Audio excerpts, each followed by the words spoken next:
আসসালামু আলাইকুম এভরিওয়ান, সবাইকে আবারও স্বাগতম জানাচ্ছি 10 মিনিট স্কুলের অ্যাডমিশন প্রোগ্রামের সাধারণ জ্ঞান বাংলাদেশ পর্বের আজকের লেকচারে।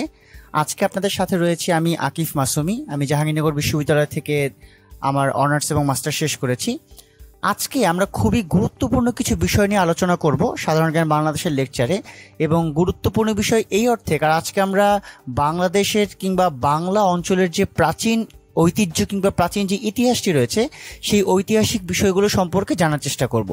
অর্থাৎ আমরা সবাই জানি সাধারণত অ্যাডমিশন প্রোগ্রামে বেশিরভাগ প্রশ্ন সেই প্রাচীন ইতিহাস কেন্দ্রিক অবস্থান থেকে চলে আসে এবং অনেক বেশি প্রশ্ন সাধারণত চলে আসে।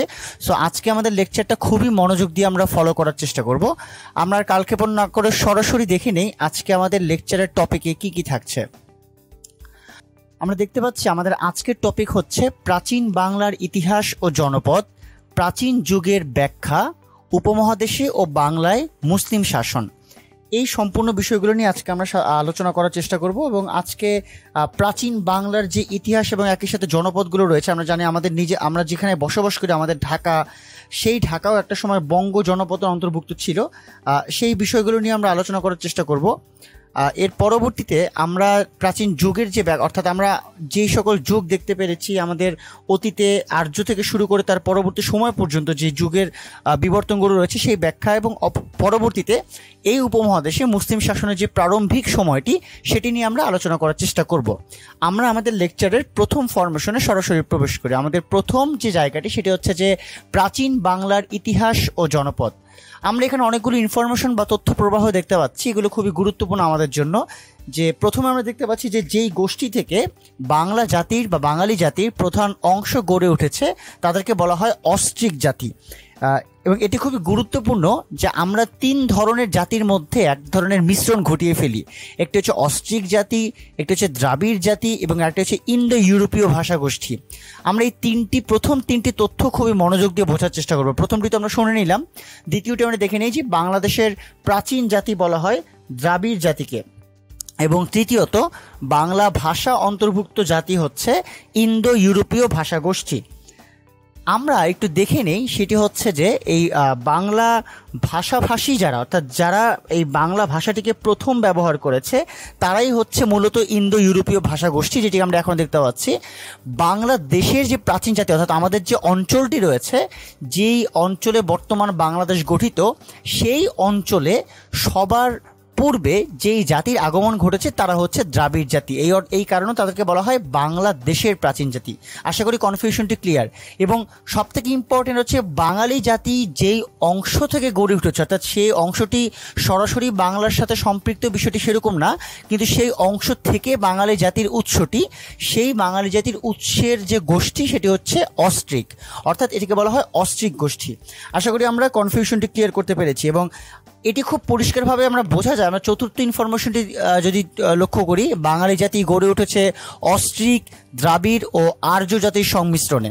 সুতরাং যেহেতু বাংলাদেশের প্রাচীন জাতি আমরা পেয়ে গেলাম, বাংলা ভাষা অন্তর্ভুক্ত জাতি আমরা পেয়ে গেলাম, খুব স্বাভাবিকভাবেই বলা যায় যে বাঙালি জাতি গড়ে ওঠার পেছনে এই গোষ্ঠীগুলোর একটি সংমিশ্রণ বা যেটিকে আমরা সংকর জাতি বলে অভিহিত করে থাকি সেটি ঘটেছে। আর্য জাতির কথাটি যেটি এখানে শুরুতে চলে আসতো, আমরা একটু জেনে নেই যে আর্য জাতি প্রথম বসতি স্থাপন করে সিন্ধু বিধৌত অঞ্চলে, এবং সিন্ধু অঞ্চল যেটি সেটি নিয়ে একটু কথা আমরা পরবর্তীতে জানবো। তার আগে একটু বলে রাখি, সিন্ধু নামক যে সভ্যতাটি, সেই সিন্ধু সভ্যতার দুটি বিভাগ রয়েছে, একটি হচ্ছে হরপ্পা এবং আরেকটি হচ্ছে মহেঞ্জোদারো। অর্থাৎ এই দুটি বিভাগের উপর কেন্দ্র করে পরিপূর্ণভাবে সিন্ধু সভ্যতাটি তৈরি হয়েছে। এবং এই সিন্ধু বিধৌত যে অঞ্চলটি রয়েছে সেই অঞ্চলে আর্য জাতি প্রথম বসতি স্থাপন করে। অর্থাৎ এই বাংলায় সর্বপ্রথম এই আর্য জাতির এই যে বসতি স্থাপন করা কিংবা হচ্ছে লোকালয় তৈরি করা, সেটি আর্য জাতির দ্বারাই সর্বপ্রথম সংগঠিত হয়। আমরা প্রাচীন বাংলার জনপদ, খুবই গুরুত্বপূর্ণ একটি আলোচনা, প্রাচীন বাংলার জনপদ সেটি আমরা দেখতে পাচ্ছি। এবং আমরা যেটি আমরা দেখতে পাচ্ছি যে বাংলা নাম, এই বাংলা নামে কিন্তু একটি অখণ্ড দেশের জন্ম একেবারে হয়নি। এবং এই জনপদগুলোর আরেকটি নাম রয়েছে, সেই নামটি হচ্ছে কোম, কওকার ম কোম, অর্থাৎ কোম এইটি সমার্থক শব্দ জনপদের, এবং সাধারণত কোম নাম দিয়েও অভিহিত করা হয়। এবং এই বিভিন্ন ধরনের জনপদের মধ্যে সর্বমোট 16টি প্রাচীন জনপদের কথা জানা যায়, এবং তার মধ্যে প্রধানগুলো উল্লেখ করা হয়েছে। আমরা এখানে দেখতে পাচ্ছি যে পুন্ড্র রয়েছে, বঙ্গ রয়েছে, রাঢ় রয়েছে, হরিকেল, সমতট, গৌড়, বাকেরগঞ্জ এবং বরেন্দ্র। অর্থাৎ এই যে আমরা 8টি প্রধান জনপদ, এটি নিয়ে আমরা আজকে আলোচনা করার চেষ্টা করব। এবং এছাড়াও আরও 8টি অর্থাৎ সর্বমোট 16টি প্রাচীন জনপদের কথা জানা যায়। আমরা দেখতে পাচ্ছি পুন্ড্র, একটু বলে রাখা দরকার, পুন্ড্র হচ্ছে প্রাচীন বাংলার জনপদগুলোর মধ্যে সব থেকে প্রাচীন অর্থাৎ প্রাচীনতম, এটি হচ্ছে পুন্ড্র। এবং এছাড়াও প্রাচীন বাংলার যে খণ্ড খণ্ড জনপদগুলিকে আমরা দেখতে পাচ্ছি, এই খণ্ড খণ্ড জনপদগুলোর মাধ্যমেই আমরা আজকের অখণ্ড বাংলাদেশকে পেয়েছি। অর্থাৎ এই কারণেই এই জনপদগুলোর নাম খুবই গুরুত্বপূর্ণ। এবং একই সাথে সুপ্রিয় শিক্ষার্থীর মধ্যে এটি জেনে নেওয়া দরকার যে এই অংশটি থেকে অর্থাৎ এই প্রাচীন জনপদ ভিত্তিক অংশ থেকে অবশ্যই প্রশ্ন ভর্তি পরীক্ষার ক্ষেত্রে থাকবে। অতএব এটি খুবই মনোযোগের সাথে অনুসরণ করতে হবে। আমরা আমাদের একটু বিস্তারিত বিবরণে আমাদের পরের যে অংশটি সেটিতে চলে যাই। আমরা একটি ম্যাপ দেখতে পাচ্ছি, এটি খুবই গুরুত্বপূর্ণ ম্যাপটি। কারণটি হচ্ছে আমরা এই ম্যাপের মাধ্যমে প্রাচীন বাংলার জনপদের যে অবস্থান সেটি বোঝার চেষ্টা করব। আমি আমার প্রিভিয়াস লেকচারগুলোতেও বলেছি, যখন আমরা বাংলাদেশ কেন্দ্রিক কিংবা আন্তর্জাতিক কেন্দ্রিক বেশ কিছু টপিক আলোচনা করতে বসবো, ঠিক সেই মুহূর্তে যদি আমরা ম্যাপটাকে সামনে রেখে আলোচনা করার চেষ্টা করি, তাহলে আমাদের জন্য বুঝতে সুবিধা হবে। এই যে মানচিত্রটি আমরা দেখতে পাচ্ছি, আপনারা একটু লক্ষ্য করলে বুঝতে পারবেন এখানে কিন্তু বাংলাদেশের মানচিত্রটি বোঝা যাচ্ছে। এই যে বেগুনি রং এবং গোলাপি রং, এই বেগুনি রঙের যে সীমারেখা এবং গোলাপি রঙের যে সীমারেখা, এইটুকু কিন্তু পুরো বাংলাদেশ অর্থাৎ বাংলাদেশের মানচিত্রের মতো। এখানে আরেকটু সংযুক্ত কেন করা হয়েছে? কারণ ওই সময় কিন্তু বাংলাদেশ এই বাংলা অঞ্চল ভিত্তিক ছিল, অর্থাৎ বাংলা অঞ্চলটি এখানে যে পশ্চিমবঙ্গ কিংবা ভারতের কিছু অংশ রয়েছে তার সাথে সংমিশ্রিত অবস্থায় ছিল। সুতরাং এই অংশটুকু এই জন্য ম্যাপের সাথে সন্নিবেশিত অবস্থায় রয়েছে। আমরা এর ভিত্তিতেই বাংলা অঞ্চলটি একটু জানার চেষ্টা করব। আপনারা সবাই দেখতে পাচ্ছেন পুন্ড্র যে অবস্থানটি, এখানে এই যে পুন্ড্র, সেই পুন্ড্রের অবস্থানটি খুবই গুরুত্বপূর্ণ। কারণ আমাদের বাংলাদেশের ম্যাপের যে অবস্থান সেই সাপেক্ষে পুন্ড্রের অবস্থানটি পড়ে বৃহত্তর বগুড়া অর্থাৎ এই জায়গায়, এরপরে রাজশাহী অর্থাৎ এই জায়গায় পড়ে, রংপুর এখানে এবং দিনাজপুর। অর্থাৎ পুন্ড্র বৃহত্তর বগুড়া, রাজশাহী, রংপুর এবং দিনাজপুর অঞ্চলকে কেন্দ্র করে এটি সন্নিবেশিত হয়েছে। এই হচ্ছে পুন্ড্রের অবস্থান। এবং এটি আমি প্রথমেই বলেছি এবং এটি আবারও বলে নিই, এটি খুবই গুরুত্বপূর্ণ। পুন্ড্র হচ্ছে এই যে যত জনপদগুলো রয়েছে তার মধ্যে সবচেয়ে প্রাচীনতম জনপদ হচ্ছে পুন্ড্র। এরপর আমরা দেখতে পাচ্ছি বঙ্গ। এই বঙ্গ আলোচনাটাও খুবই গুরুত্বপূর্ণ। বঙ্গ যে অংশটিকে আসলে তারা কভার করার বা এই বিষয়টিকে চেষ্টা করেছে, এই বঙ্গ মানে খুবই বেসিক্যালি হচ্ছে এটিকে বলা হয় বৃহত্তম ঢাকা। অর্থাৎ আমরা যেখানে বসবাস করছি সেই ঢাকা কেন্দ্রিক অন্য অন্য যে অঞ্চলগুলো রয়েছে, বৃহত্তর কিশোরগঞ্জ কিংবা ময়মনসিংহ, তখন তো আসলে এতগুলো বিভাগ ছিল না, তখন তো আসলে অঞ্চল ছিল। সো যে অঞ্চলগুলো রয়েছে সেই অঞ্চলের ভিত্তিতে আমরা এই বৃহত্তর ঢাকা বা বৃহত্তম ঢাকা কেন্দ্রিক অংশগুলোকে আমরা বঙ্গ নামে অভিহিত করতে পারি। অর্থাৎ বঙ্গ যে অঞ্চলটি সেটি সেই সকল ক্ষেত্রে সন্নিবেশিত ছিল। এর পরবর্তীতে আমরা একটু ডান পাশে দেখতে পাচ্ছি সমতট। সমতটটি খুবই গুরুত্বপূর্ণ এবং কারণটি হচ্ছে এই সমতটের অবস্থান ছিল বৃহত্তম কুমিল্লা ও নোয়াখালী। এই যে অংশটুকু আমরা খুব স্বাভাবিকভাবে ম্যাপের মাধ্যমে এটা আরও ভালোভাবে বুঝতে পারছি, কারণ আমাদের বাংলাদেশের ম্যাপেও কিন্তু কুমিল্লা এবং নোয়াখালীর অবস্থানটি এখানে। ঠিক একইভাবে এই অঞ্চলটিকে প্রাচীন জনপদের ভাষায় বলা হয় সমতট, অর্থাৎ বৃহত্তম কুমিল্লা এবং নোয়াখালী অংশটিকে নিয়ে কেন্দ্র করে এটি গড়া। আমরা যদি একটু এই পাশে চলে আসি, গৌড় নামক আমরা এটি জায়গায় দেখতে পাচ্ছি। গৌড় একটু গুরুত্বপূর্ণ। কেন গুরুত্বপূর্ণ? কারণ হচ্ছে গৌড় নামক অঞ্চলটি বাংলাদেশের স্বাধীন বাংলাদেশের খুবই কম অংশকে তারা কভার করেছে। তারা সব থেকে বেশি পশ্চিমবঙ্গের দিকে ছিল। আমরা যদি একদম স্পেসিফিক্যালি বলি যে প্রাচীন গৌড়ের বর্তমান অবস্থান কোথায়, তাহলে সেই উত্তরটি হবে চাঁপাইনবাবগঞ্জ, অর্থাৎ যে অংশটুকু বাংলাদেশের মধ্যে পড়েছে। এছাড়া পশ্চিমবঙ্গের ক্ষেত্রে মুর্শিদাবাদ, মালদহ এবং নদিয়া জেলা, অর্থাৎ আমাদের যে পশ্চিমবঙ্গের ক্ষেত্রে যে তিনটি গুরুত্বপূর্ণ জেলা মুর্শিদাবাদ, মালদহ এবং নদিয়া, সেটি গৌড়ের অঞ্চলের মধ্যে ছিল। এবং এর পাশাপাশি বাংলাদেশের যে অংশটুকু ছিল সেটি হচ্ছে চাঁপাইনবাবগঞ্জ। আমরা এটিও অ্যাকনলেজ করে নিলাম। এর পরবর্তীতে আমরা একটু নিচে দেখতে পাচ্ছি খুব বড় একটি নীল অংশ, যেটির প্রাচীন জনপদের ভাষাটিকে বলা হয় রাঢ়। এবং রাঢ়র যে অবস্থানটি, এটি সাধারণত বলা হয় যে এটি একটি নদীর তীর কেন্দ্রিক বিশাল জায়গা জুড়ে অবস্থিত ছিল, এবং সেই নদীর নাম ছিল, এই যে আমরা নদীটি দেখতে পাচ্ছি, এই যে এই নীল অংশের পাশে যে আকাশী কালারের, এটি হচ্ছে ভাগীরথী নদী। অর্থাৎ রাঢ়র অবস্থানটিকে বলা হয় ভাগীরথী নদীর পশ্চিম তীরে অবস্থিত। আমরা যে আবার একটু রিপিট করি, রাঢ় অবস্থানটি হচ্ছে ভাগীরথী নদীর পশ্চিম তীরে যে জনপদটি, এটি হচ্ছে রাঢ়। আমরা এরপরে এখানে একটু এই পাশে চলে আসি, কর্নারে আমাদের একটি অঞ্চল এখানে রয়েছে, এটার নাম হচ্ছে হরিকেল। এবং হরিকেলটি খুবই গুরুত্বপূর্ণ, কারণ এই যে সবুজ অংশটুকু জুড়ে রয়েছে এটি সম্পূর্ণই হরিকেল। এবং বলা হয় এই হরিকেল অংশ, আমরা বাংলাদেশের মানচিত্র অনুযায়ী যদি বোঝার চেষ্টা করি আমরা খুব দ্রুতটি বুঝে ফেলবো। সেটি হচ্ছে সিলেট, চট্টগ্রাম ও পার্বত্য চট্টগ্রামের যে অংশগুলো রয়েছে সেই অংশগুলো জুড়ে এই হরিকেল নামক জনপদটির অবস্থান। অর্থাৎ আমরা এখানে দেখতে পাচ্ছি এই অংশটুকু সিলেট, খুব স্বাভাবিকভাবে আমরা জানি বাংলাদেশের মানচিত্র অনুযায়ী। এবং একই সাথে আমরা যে নিচের অংশটুকু দেখতে পাচ্ছি আমরা খুব স্বাভাবিকভাবেই জানি এই নিচের অংশটুকু হচ্ছে চট্টগ্রাম কিংবা পার্বত্য চট্টগ্রামের যে অবস্থানটি সেটি। আমরা এই বিষয়টুকু দেখতে পারলাম। এখন আমাদের ছোট্ট একটি আলোচনা বাকি রয়েছে, সেটি হচ্ছে বরেন্দ্র। আমরা এখানে দেখতে পাচ্ছি বরেন্দ্রর অবস্থান, এবং বরেন্দ্রর অবস্থানটি এই যে জায়গাটিকে রয়েছে এটিকে আমরা স্বাভাবিকভাবে মনে হতে পারে যে এটি মনে হয় উত্তরাঞ্চল, সম্পূর্ণ উত্তরাঞ্চলকে এটি নির্দেশ করেছে। বিষয়টা আসলে তা নয়। আমরা যেভাবে রাঢ় নামক জনপদের অবস্থানটি জেনেছি যে ভাগীরথী নদীর পশ্চিম তীরে, ঠিক তেমনি বরেন্দ্র অঞ্চলটিও নদীভিত্তিক একটি অবস্থান দ্বারা কেন্দ্রভূত। এবং সেই বরেন্দ্রর যে অঞ্চলটির অবস্থান বলা হয় যে গঙ্গা নদী এবং করতোয়া নদীর মধ্যবর্তী অঞ্চলকে বলা হয় বরেন্দ্র। আমি আবারও বলছি, গঙ্গা নদী এবং করতোয়া নদীর মধ্যবর্তী অঞ্চলকে বলা হয় বরেন্দ্র। এটি যেন খুবই গুরুত্বপূর্ণ আমাদের। এবং শেষের দিকে খুব সংক্ষেপে একটি জায়গা বলে নিই, যেটি এই ম্যাপে উল্লেখ করা নেই, কিন্তু এটি আমাদের জন্য জানা খুবই গুরুত্বপূর্ণ। আপনারা যে বঙ্গ অংশটুকু দেখতে পাচ্ছেন এই জায়গাটাতে, জাস্ট এই যে আমি আবারও যেখানে আমি লেজার পয়েন্টটিকে রান করতেছি, এই জায়গাটায় যদি আমি ইন্ডিকেট করি যে দক্ষিণ অঞ্চলটি, এই দক্ষিণাঞ্চলের প্রাচীন জনপদ অনুযায়ী নামটি হচ্ছে বাকেরগঞ্জ। অর্থাৎ এই বাকেরগঞ্জ শুধুমাত্র এই অংশটুকু না, এটি এখান থেকে শুরু হয়ে এই রাঢ়র পাশ দিয়ে গৌড়ের দিকে চলে গেছে। এই বাকেরগঞ্জ অংশটি কেন গুরুত্বপূর্ণ? কারণ যদি এই প্রশ্নটি কোনো কারণে পরীক্ষায় চলে আসে যে বাকেরগঞ্জ নামক প্রাচীন জনপদের অবস্থান কোথায়, উত্তরটি হবে এরকম: বরিশাল, খুলনা ও বাগেরহাট। আমি আবারও বলছি, বরিশাল, খুলনা ও বাগেরহাট, এটি হচ্ছে এই বাকেরগঞ্জ নামক জায়গাটির অঞ্চল।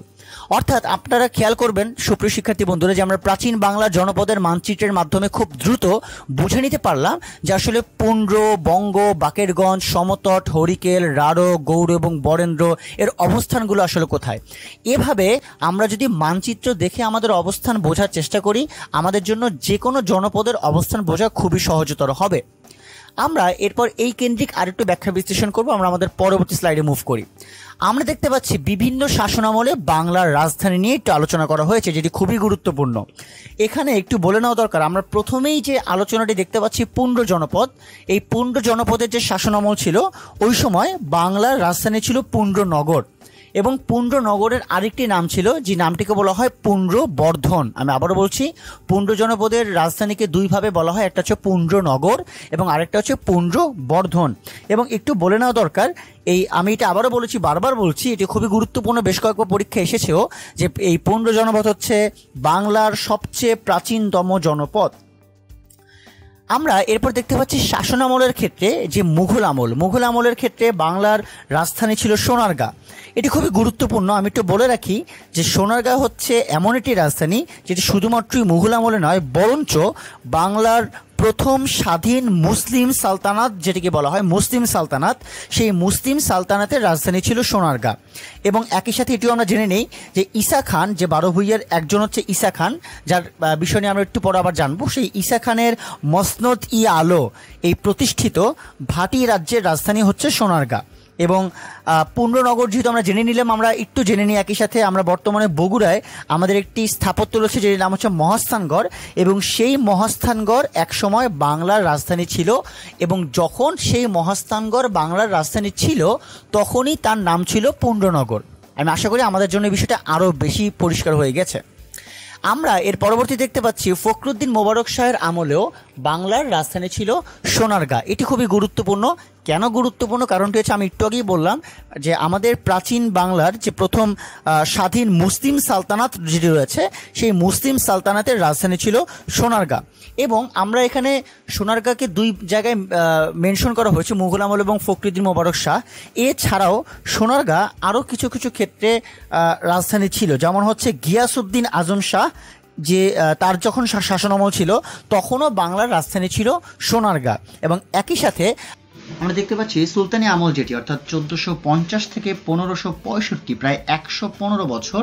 সো এই সময়টিতে মূলত বাংলার রাজধানী ছিল গৌড়। আমরা গৌড়ের কনসেপ্টটি কিন্তু অনেকটা বুঝতে পেরেছি। আমি একটু আগেও বলেছি যে গৌড় অঞ্চল নিয়ে বলার সময় যে গৌড় অঞ্চলের মধ্যে কিন্তু মুর্শিদাবাদ রয়েছে, মালদহ রয়েছে, বীরভূম রয়েছে, বর্ধমান রয়েছে, অর্থাৎ এই অঞ্চলগুলো কিন্তু গৌড়ের মধ্যে রয়েছে। এবং সেই সময়টিতে অর্থাৎ সুলতানি আমলে আমরা দেখেছি যে, অর্থাৎ আমি আবারও এই সালটি একটু মনে রাখার চেষ্টা করবো, সালটি খুবই গুরুত্বপূর্ণ।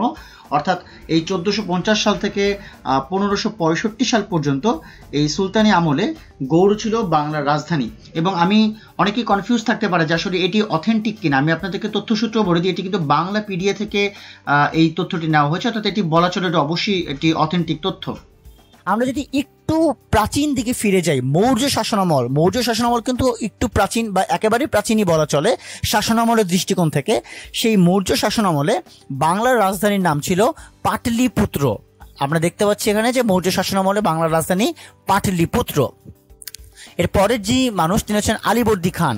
খুবই গুরুত্বপূর্ণ একটি নাম, কেননা বাংলায় যে নবাবী শাসনামল, সেই নবাবী শাসনামলের প্রারম্ভিক দৃষ্টিকোণ থেকে মুর্শিদ কুলি খান, তার পরবর্তীতেই আলীবর্দী খান, তিনি বাংলার একজন নবাব ছিলেন। এবং খুবই গুরুত্বপূর্ণ হচ্ছে আলীবর্দী খানের সময়টিতে বাংলার রাজধানীর নাম ছিল মুর্শিদাবাদ। এটি খুবই গুরুত্বপূর্ণ। প্রাচীন বাংলার রাজধানী, এবং প্রাচীন বাংলার রাজধানী সাধারণত বলা হয় মহাস্থানগড়কে। এটি আমরা একটু আগে আলোচনা করেছি, অর্থাৎ বিষয়টা অনেকটা এরকম যে যাহাই মহাস্থানগড় তাহাই হচ্ছে পুণ্ড্রনগর। সেই মহাস্থানগড়েরই একটি নাম হচ্ছে পুণ্ড্রনগর বা পুণ্ড্রবর্ধন, যেটি আমরা বলি না কেন। বিজয় সেন, সেন বংশের অন্যতম একজন গুরুত্বপূর্ণ রাজা বিজয় সেন, এবং বিজয় সেনের সময় বাংলার রাজধানী ছিল বিক্রমপুর। আমরা এখানে দেখতে পাচ্ছি বিক্রমপুর বাংলার রাজধানী। ইখতিয়ার উদ্দিন মোহাম্মদ বিন বখতিয়ার খলজি, তিনি আমরা সকলেই জানি তিনি 1206 সালে বাংলা শাসন করতে আসেন, এবং তার সময় বাংলার রাজধানী ছিল লখনৌ। এই লখনৌটি আসলে ভারতীয় উপমহাদেশের দিকে অবস্থিত, এবং সেটি বাংলার রাজধানী হিসেবে ছিল। এরপর আমরা দেখতে পাচ্ছি আলাউদ্দিন হোসেন শাহ, এবং এই আলাউদ্দিন হোসেন শাহ ছিলেন একজন স্বাধীন মুসলিম সালতানাতের একজন সম্রাট, এবং তার সময় বাংলার রাজধানীর নাম ছিল একডালা। সুবে বাংলা, অর্থাৎ সুবে বাংলা সাধারণত এটিকে ইন্ডিকেট করা হয় মুঘল আমলের দৃষ্টিকোণ থেকে। মুঘল আমলে যে সুবে বাংলা ছিল, সেই মুঘল আমলের সুবে বাংলায় বাংলার রাজধানী ছিল ঢাকা, এবং এটির সময়টি 1610 সালের দিকে বাংলার রাজধানী হিসেবে ঢাকাকে নির্ধারণ করা হয়। রাজা শশাঙ্কর যে শাসনামল ছিল, সেই রাজা শশাঙ্কের শাসনামলে বাংলার রাজধানী ছিল কর্ণসুবর্ণ। এটিও খুবই গুরুত্বপূর্ণ, আমাদের জানা দরকার বাংলার রাজধানী ওই সময়টিতে কোনটি ছিল। এবং এর পরবর্তীতে হর্ষবর্ধনের আমলে বাংলার রাজধানী ছিল কনৌজ।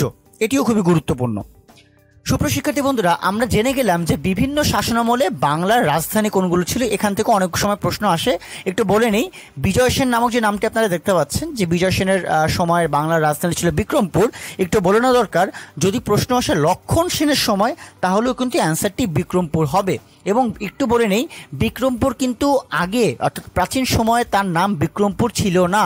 এটিও আবার কনফিউশন আসতে পারে। যদি আপনাদের অপশনে বিক্রমপুর না থাকে, তাহলে যেটি আপনাদের জানতে হবে সেটা হচ্ছে বিক্রমপুরের প্রারম্ভিক অর্থে এর নাম ছিল নদিয়া, বা তার আরেক নাম হচ্ছে নবদ্বীপ। আমি আবারও বলছি, বিক্রমপুরের প্রাচীন নাম ছিল নদিয়া বা নবদ্বীপ। যদি অপশনে আপনারা বিক্রমপুর না পান বিজয় সেন কিংবা লক্ষণ সেনের সময়কার রাজধানীর প্রশ্নে, সেক্ষেত্রে আপনারা বিক্রমপুর না পেলে নদিয়া কিংবা নবদ্বীপ এই অপশনটি নির্ধারণ করবেন। অর্থাৎ এই ছিল মোটামুটি আমাদের বাংলার রাজধানী কেন্দ্রিক যদি কনফিউশন থেকে থাকে। আমরা একটু প্রাচীন অবস্থানে একটু জেনে নেই, যে আমরা যে পুণ্ড্র রাজধানীগুলোর পুণ্ড্রর বিষয়টি জেনে নিলাম, আমরা বঙ্গর অংশটি জেনে নিলাম, এবং একটু গুরুত্বপূর্ণ হচ্ছে যে বর্তমান আমাদের যে ঢাকা, সেটি এই বঙ্গ জনপদের অংশ ছিল। আমরা সমতট নিয়ে কথাবার্তা বলেছি, যেখানে আমরা একটু জেনে নিই নতুন করে, সেটি হচ্ছে যে সমতটের সময় সমতট জনপদটির যে রাজধানী, সেই সমতট জনপদটির রাজধানী হচ্ছে বড় কামতা, যেটাকে বলা হয় রোহিতগিরি। সেই রোহিতগিরি ছিল সমতট অংশের রাজধানী। এবং গৌড়, যে আমরা বিষয়টি পড়লাম যে গৌড়ের অবস্থান চাঁপাইনবাবগঞ্জ, মুর্শিদাবাদ, মালদহ কিংবা নদিয়া জেলায়, সেই সময়টিতে গৌড়ের রাজধানী ছিল কর্ণসুবর্ণ। এবং আপনারা যে শশাঙ্কের নামটি দেখতে পাচ্ছেন, সেই শশাঙ্ক হচ্ছে গৌড়ের স্বাধীন নরপতি হিসেবে তিনি ছিলেন। এবং তার সময়টিতে আসলে তার গৌড়ের রাজধানী ছিল কর্ণসুবর্ণ, যেটি আমরা দেখতে পাচ্ছি। এর পরবর্তীতে আমরা যে বিষয়টি জানবো সেটি হচ্ছে যে হর্ষবর্ধনের যে বিষয়টি আমরা জেনেছি, এটি খুবই গুরুত্বপূর্ণ যে হরিকেলের যে অবস্থানটি, অর্থাৎ আমরা জেনেছি সিলেট, চট্টগ্রাম এবং পার্বত্য চট্টগ্রাম, সেক্ষেত্রে এই হরিকেল অংশটুকুকে কেন্দ্র করে হর্ষবর্ধন তার এই কনৌজ অংশটিকে ভারত পর্যন্ত বর্ধিত করেন।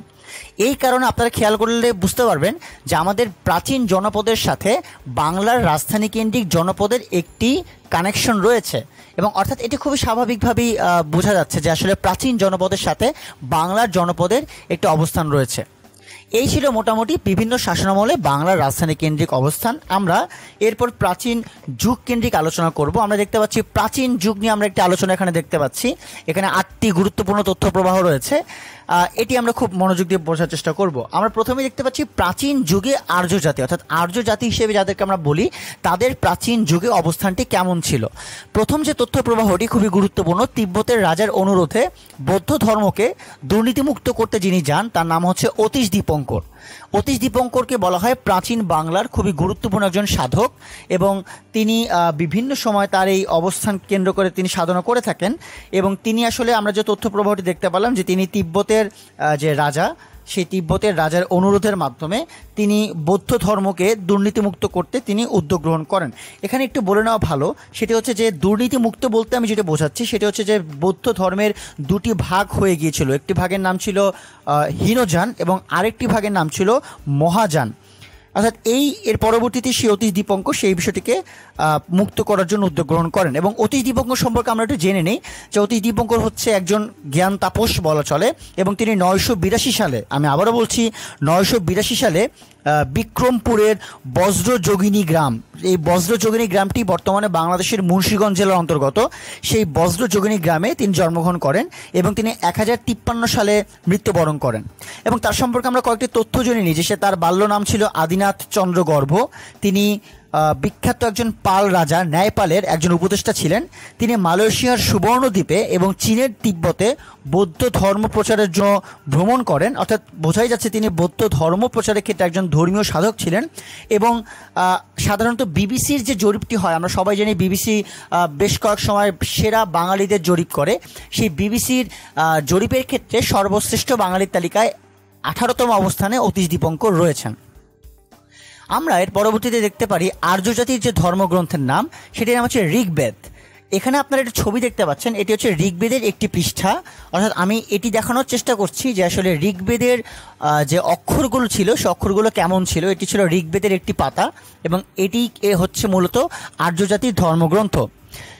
ভারতবর্ষের সর্বশেষ এবং সর্ববৃহৎ বৌদ্ধ বিহারের নাম হচ্ছে সোমপুর বিহার। এটি খুবই গুরুত্বপূর্ণ। পাহাড়পুরের সোমপুর, যেটি কিনা নওগাঁতে অবস্থিত আমাদের বর্তমান বাংলাদেশে, সেটি হচ্ছে সোমপুর বিহার এবং এটি ভারতবর্ষের সর্বশেষ এবং সর্ববৃহৎ বৌদ্ধ বিহার। প্রাচীন ভারতীয় সভ্যতা গড়ে উঠেছিল সিন্ধু নদীর তীরে। আমি প্রথমেই বলেছি সিন্ধু সভ্যতার যে বিষয়টি সেটি আমরা জানলে এটিও আমরা বুঝতে পারবো। এবং সিন্ধু সভ্যতার দুটি ভাগও আমরা জেনেছি, একটি হরপ্পা এবং আরেকটি মহেঞ্জোদারো। দ্বার ই বঙ্গ বলতে বোঝায় উত্তর বিহারকে, অর্থাৎ উত্তর বিহারের আরেকটি নাম ছিল ওই সময়টাতে দ্বার ই বঙ্গ। এবং এই নামগুলো সাধারণত সম্রাট আকবরের সময়টাতে নির্ধারণ করা হয়। বিদ্রোহের দেশ হিসেবে পরিচিত ছিল বাংলা, অর্থাৎ বাংলায় বিভিন্ন রকম সময়ে যুদ্ধপ্রবাহ লেগেছিল বা বিভিন্ন সংঘর্ষ ছিল, এ কারণে বিদ্রোহের দেশ হিসেবে বাংলাকে উল্লেখ করা হয়। সম্রাট অশোক যে যুদ্ধের পর বৌদ্ধ ধর্ম গ্রহণ করেন সেটি হচ্ছে কলিঙ্গের যুদ্ধ। এই তথ্যটি খুবই গুরুত্বপূর্ণ শিক্ষার্থী বন্ধুরা, কারণ এই প্রশ্নটি অনেকবার পরীক্ষায় চলে এসেছে যে সম্রাট অশোক কোন যুদ্ধের পর বৌদ্ধ ধর্ম গ্রহণ করেন। কলিঙ্গের যুদ্ধ, যেটি খুবই গুরুত্বপূর্ণ। এবং আর্য জাতির যে আগমনটি সেটিকে বলা হয় ভারতবর্ষে তারা আসে খ্রিস্টপূর্ব 1400 বা 1500 অব্দে, ওই সময়টাতে আর্য জাতির আগমনটি ঘটে। একটু বলে রাখা ভালো যে আসলে এর মাঝখানে কিন্তু অনেক পরিব্রাজক বা পর্যটকদের আগমনে ঘটেছে, যেমন দ্বিতীয় চন্দ্রগুপ্তের সময় চৈনিক পরিব্রাজক ফা হিয়েন তিনি ভারতে আসেন। আমরা কিছুক্ষণ আগে হর্ষবর্ধনের নাম শুনলাম, একটু জেনে নেওয়া ভালো। একটি প্রশ্ন আসে প্রাচীন যুগ থেকে যে বাণভট্ট কে ছিলেন? বাণভট্ট, তো উত্তরটি হবে হর্ষবর্ধনের সভাকবি ছিলেন বাণভট্ট। এবং এছাড়াও আমরা দেখলাম যে আসলে সিন্ধু সভ্যতার কথা আমরা একটু জেনে নিব যে আসলে এই সে সিন্ধু অভিযান বলে একটা বিষয় রয়েছে। আরবরা সিন্ধু অভিযান করে 712 খ্রিস্টাব্দে, এবং এই ইতিহাসটা আমরা অনেকেই জানি যে আসলে সিন্ধু অভিযানে আরবদের নেতৃত্ব দেন মুহাম্মদ বিন কাসিম। এছাড়াও আমরা এটি জেনেছি যে আসলে বিদ্রোহের দেশ হচ্ছে বাংলা, এবং বিদ্রোহের দেশ বলতে এটিকে আরেকটা নাম দেওয়া হয় যার নাম হচ্ছে বেঘলপুর। এই বেঘলপুর শব্দের অর্থই হচ্ছে বিদ্রোহের দেশ। অর্থাৎ যদি প্রশ্ন এরকম আসে যে বেঘলপুর হিসেবে কোনটি পরিচিত, তাহলেও বাংলা। বিদ্রোহের দেশ হিসেবে কোনটি পরিচিত, সেক্ষেত্রেও বাংলা। এটি হচ্ছে মূলত প্রাচীন যুগে আর্য জাতির যে অবস্থানটি সেটি এখানে ব্যাখ্যা করা হয়েছে। এছাড়াও যদি কোনো কারণে এটি বলা হয় যে আর্য যুগকে আসলে কি বলা হয়, অর্থাৎ আর্যরা যেই সময়টাতে থাকে সেটা কিন্তু আর্য যুগ।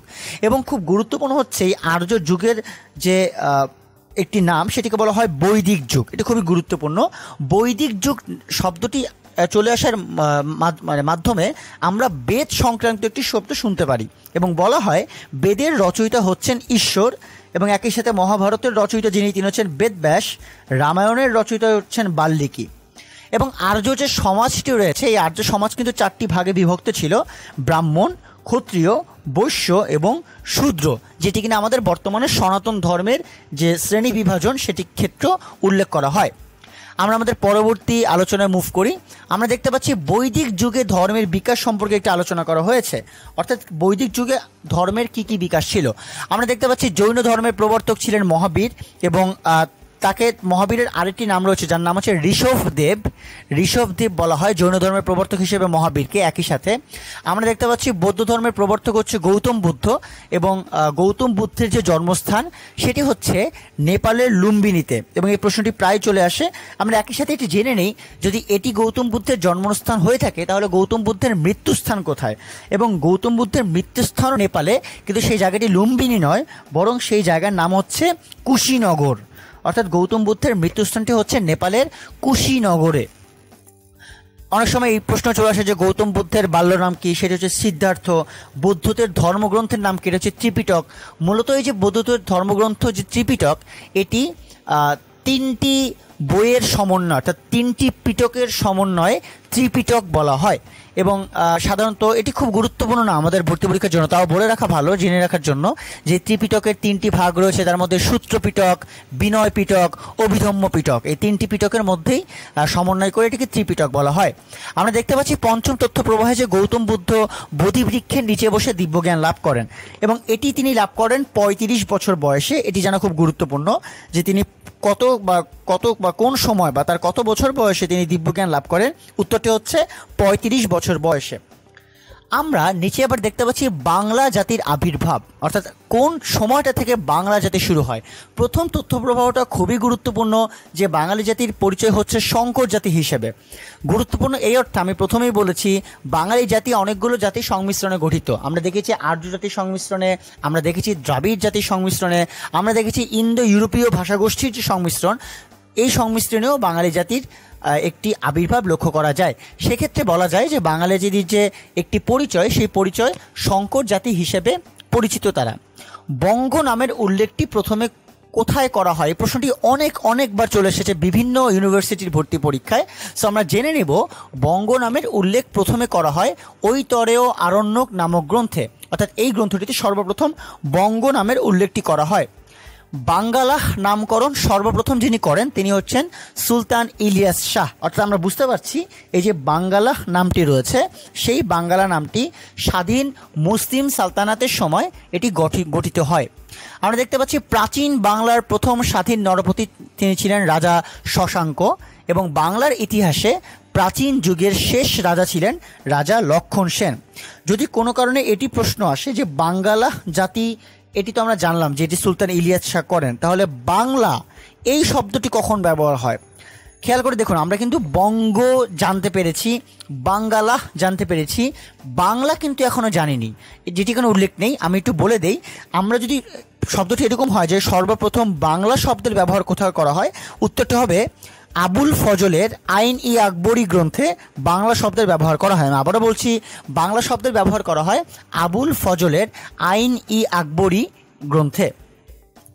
অর্থাৎ এটি ছিল মোটামুটি বাংলা জাতির আবির্ভাব নিয়ে কেন্দ্রিক আলোচনা। আমাদের একটু প্রাচীন বাংলার শাসনামল নিয়েও আলোচনাগুলো জানা দরকার, আমরা সেই দিকে একটু মুভ করার চেষ্টা করব। আমরা দেখতে পাচ্ছি প্রাচীন বাংলায় বিভিন্ন শাসনামল, এখানে বিভিন্ন ছবি দেখা যাচ্ছে। আমরা 6টি প্রধান যুগের একটি অবস্থান দেখতে পাচ্ছি, যেখানে কিনা মৌর্য যুগ, গুপ্ত যুগ, গৌড় যুগ, সেন যুগ, পাল যুগ এবং খিলজি যুগের কিছু কাল্পনিক ছবি এখানে দেওয়া হয়েছে। আমি আবারও বলছি, প্রত্যেকটি ছবি কাল্পনিক ছবি, কারণ এগুলো ইতিহাসে এত বেশি প্রাচীন যে এগুলো আসলে এক্স্যাক্ট তাদের রাজা বা তাদের ছবিগুলোকে কালেক্ট করা সম্ভব ছিল না। তো এটি আমরা জেনে নেব, আমরা ছবিগুলো হোক কাল্পনিক, কিন্তু আমাদের যে এক্স্যাক্ট তথ্যগুলো, সেই তথ্যগুলো আমরা মনোযোগ দিয়ে শোনার এবং বোঝার চেষ্টা করব। সর্বপ্রথম আমরা যেটি দেখতে পাচ্ছি মৌর্য যুগ। মৌর্য যুগ খুবই গুরুত্বপূর্ণ আমাদের সবার জন্য, কারণ আমাদের পরীক্ষার ক্ষেত্রে মৌর্য যুগ এটি এই জন্য বেশি গুরুত্বপূর্ণ, কারণ এটি সবথেকে প্রাচীন যুগ হিসেবে এটি খ্যাত।